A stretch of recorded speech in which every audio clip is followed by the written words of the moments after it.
Hi guys and gals, and welcome back to another Work game video. Today's video is dedicated to ult rushing, so let's jump right into it. If you go into the character menu, go into talents, we're going to talk about Night Rider and Midnight. Now, Night Rider is formerly known as an elemental skill, and Midnight is formerly known as an elemental burst. Why do we care about that? This elemental skill is what's used to generate energy, and some of you are asking, why do I care about energy? What is energy? If you go into our elemental burst, formerly known as your ultimate, it requires energy to be casted. Now, it doesn't say it formally in the game text, so we're gonna go right here. Genshin GG specifically states that Night Rider is an elemental skill, right?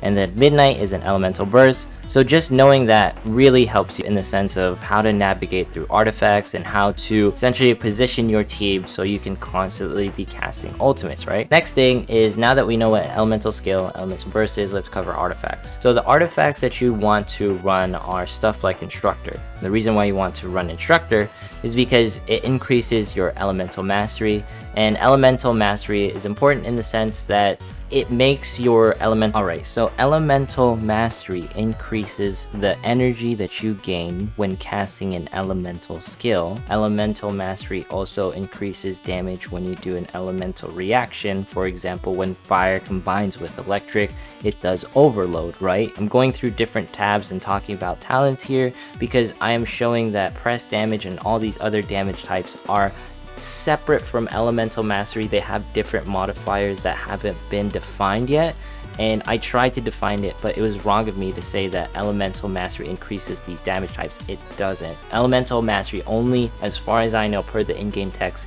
increases the energy gained and the elemental reaction damage. Say that really quick. One of the best people to cast elemental skills is Xiangling, because her global attack lands, you pretty much drop it, and it's constantly dealing flame damage while you're walking around, right? The next thing we gotta cover is the next artifact set. So we've talked about the Instructor set allowing your elemental skills to deal more damage, to pretty much boost your ultimates, to boost your damage while you're ult rushing, right? Next is going to be the Scholar set. The Scholar set comes later on in, I believe, AR 25 AR 30 range, and this Scholar set is important is because every single time you gain energy, you give 3 energy to all your party members, and it can also be triggered every 3 seconds. Every 3 seconds is a little bit long, but the thing is your elemental skills, if you are constantly cycling them, right, it's usually a 1 second to 2 second period while you're switching between characters and trying to drop their elemental skill.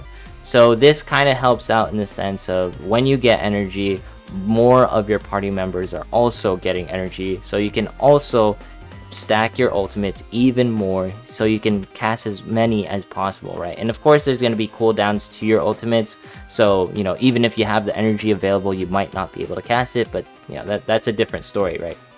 Next thing is going to be the Exile set. It's not going to be as good, but it does the job, right? The biggest part is that the Scholar and Exile set, their two set ability is to recharge energy. The Instructor set, not so much, doesn't have that, but it's more for damage, right? So you can see here that energy recharge is plus 20%. And if you go into energy recharge and you click it, it says increases the amount of energy regenerated with each elemental particle.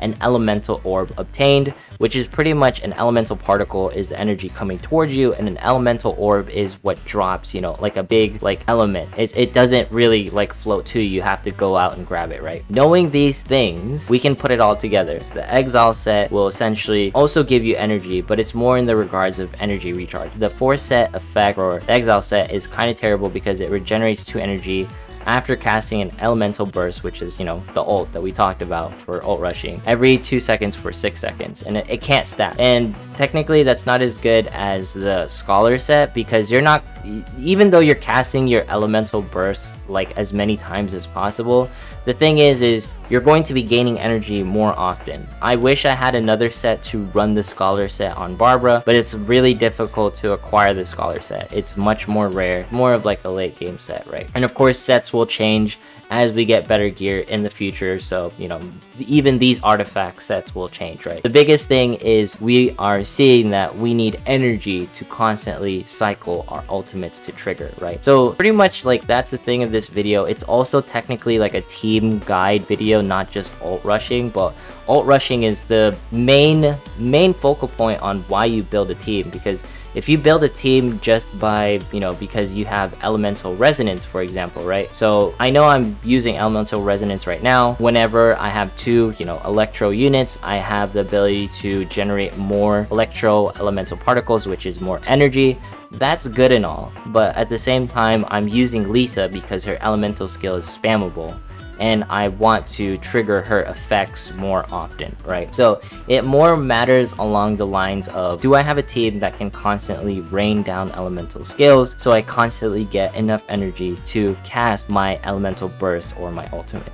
So that's pretty much it for this video, you know, stacking those different artifact sets, stacking your elemental skills so you can do your elemental burst, and having a team so that you are synergizing around the energy factor, right? And this works better on range teams. This also works great on close combat teams. Some sets just deal better energy when it's range. That's it for this video. Like, comment, subscribe, follow me on Twitch, follow me on Twitter, and I'll see you in the next one. Thanks for watching.